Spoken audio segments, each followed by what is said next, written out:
Hello and welcome to Planet 40k. Today we're going to be reviewing and discussing the Watchmaster from the Deathwatch Supplement.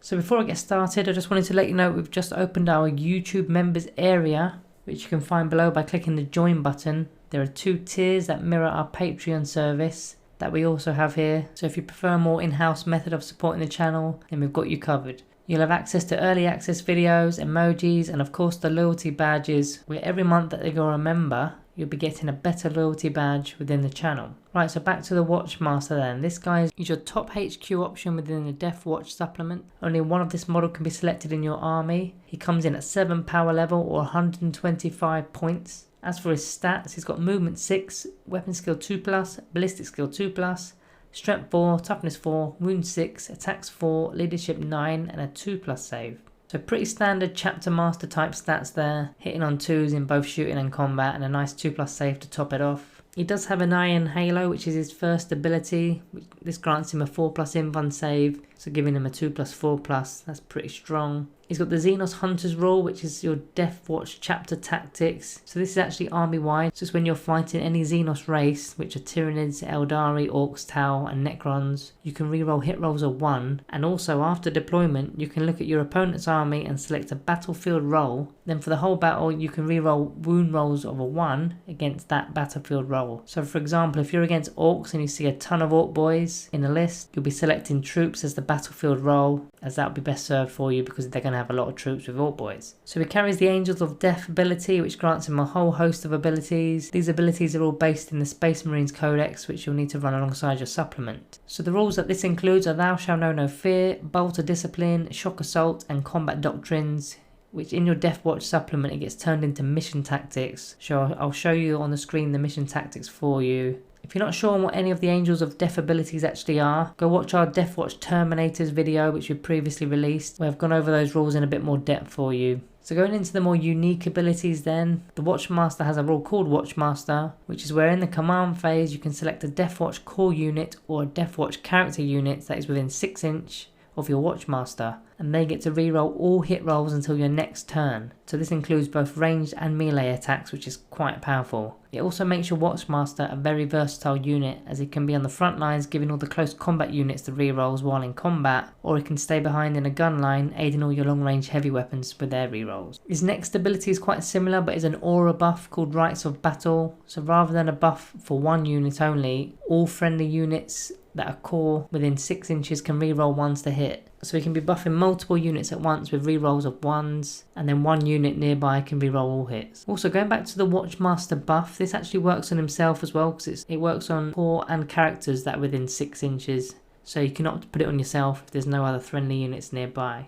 Okay, on weapon loadouts then, it comes with Frag and Crack, which I'll briefly display on the screen for you. I won't go into too much detail because they're quite stock for Marines. It's got a unique weapon called Visible Spear, which is both a ranged and a melee weapon. So the ranged profile is 24 inch range, rapid fire 1, strength 4, -1 AP, 2 damage, and it's got special issue ammunition. So for those of you who don't know what special issue ammunition is, this is where each time a unit is selected to shoot and it contains the special ammunition keyword, before selecting a target you get to choose from one of 4 options and it will apply a modifier or an ability and whatnot. So we'll go through them quickly. You've got Dragonfire Bolts, so this is each time an attack is made with a weapon firing this special issue ammunition, the target does not receive the benefits of cover. So that's the first one. The second one, Hellfire Rounds. Each time an attack is made with a weapon firing this special issue ammunition against a unit that does not have the vehicle or Titanic keyword, you +1 to the attack's wound roll. It's pretty powerful, that one. Kraken Bolts, number 3. So each time an attack is made with a weapon firing this special issue ammunition, add 6 inch to the range characteristic and improve the armor penetration characteristic by 1. And this can also be stacked with your Combat Doctrines ability as well. Then you've got the Vengeance Round. So each time an attack is made with this special issue ammunition, you +1 to the damage characteristic of the attack. So the special issue ammunition adds a lot more flexibility to your weapons within the supplement. Obviously with a single model with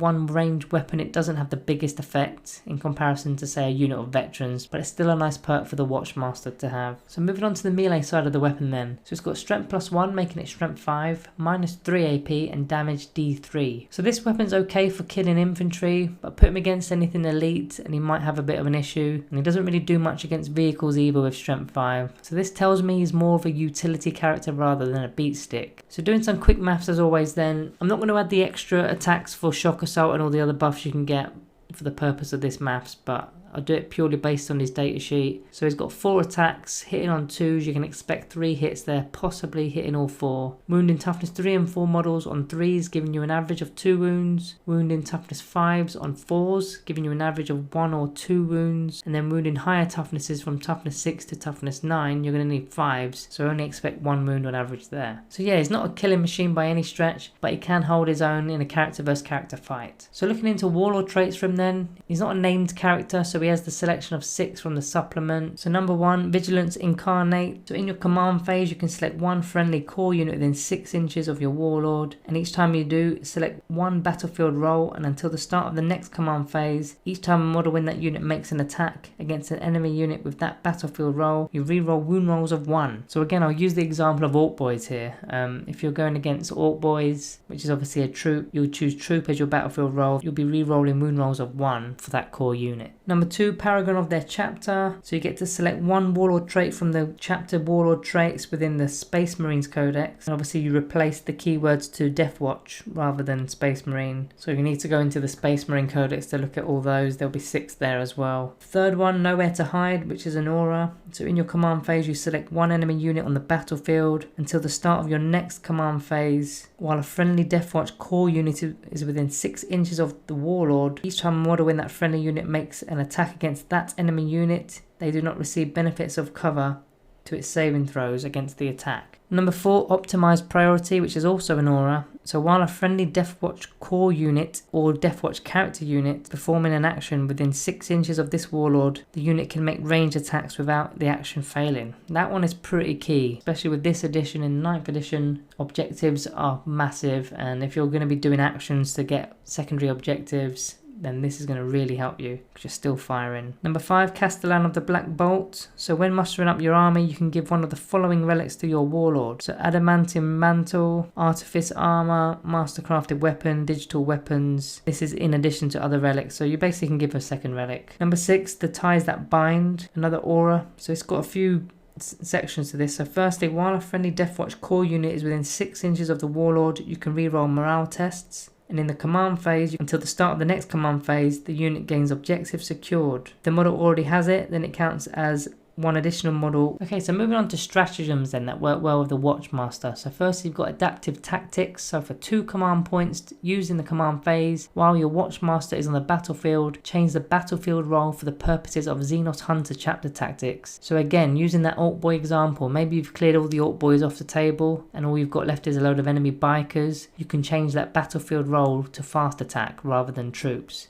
so that you're scoring the rerolls against them. Next, you've got the Vigil Unmatched. So this is 1 CP, effectively gives your warlord a second warlord trait. So next, you've got the Teleportarium for 1 CP, basically gives your Watchmaster Deep Strike, so he can come in alongside, say, a unit of Terminators and buffing them with his abilities. Clavis is also 1 CP, done in the fight phase, so any enemy units that are within 1 inch of your Watchmaster will suffer D3 mortal wounds, and they fight last in the fight phase. So it's a nice easy way to chip a few wounds off the vehicle or a dreadnought. So that's it for the stratagems that work well with the Watchmaster from the supplement. Now let's move on to those relics then. So you've got the Beacon Angelis, which is a good place to start, as it's not so much a buff for the Watchmaster, but you can teleport an infantry or biker unit to within 6 inches of himself, as long as they're no more than 9 inches away from enemy units. So as he's more of a utility HQ, he can bring a unit towards him to maybe help strengthen a flank, or maybe get them towards an objective, or just to defend him if he's been caught out of position. This can only be used once per battle. Osseous Key, which is a Watchmaster only relic, so it's an aura ability that subtracts 1 from your enemy vehicle's hit rolls that are within 12 inches. I mean, the range is a bit short for my liking, but you can really put the sting on those heavy vehicle armies such as Astra Militarum. The aura also removes an attack from enemy vehicles within 12 inch too, which hurts mainly dreadnoughts and other close combat type vehicles. You've got the Tome of Ectoclades, which is where you select an enemy datasheet from their army, and all core units within 6 inches get to reroll wounds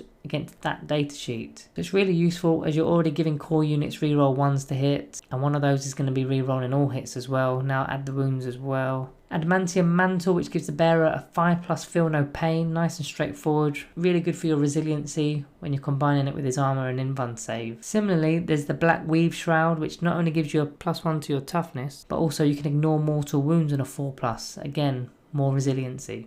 Onto the weapon relics then, you've got one that actually replaces his Vigil Spear. It's called the Spear of the First Vigil. So it turns the Rapid Fire 1 into Rapid Fire 2, and the melee profile turns from Strength +1 to Strength +2, and it also makes the damage a flat 3 rather than D3. So out of all those relics that work well for him, I quite like the Beacon Agilis as it's really helpful to pop this mid game, which gives you a lot of flexibility and board control, and just getting yourself into a better location with your units. The Tome of Ectoglades is also very good if you're using your Watchmaster as a buffing character for your front line, because they're going to be rerolling almost everything. So overall this guy's a solid choice, much like most chapter masters in any marine chapter. He does all the buffs you need from a character and is pretty resilient, which keeps your buffs going for that much longer. We know he's not a character killer, but he's not bad in combat. He rarely misses, and with his mission tactics and whatnot, he can do well enough. I'd fear for him though if he got into combat with an elite unit such as the Lich Guard or some Terminators, so I'd focus on keeping him out of combat and using him as a last resort defense. He can chop down some light infantry with ease though, so if you've got the chance, go for it. So as for his rating, I'm going to be giving the Watchmaster a Planet 40k rating of 4 out of 5.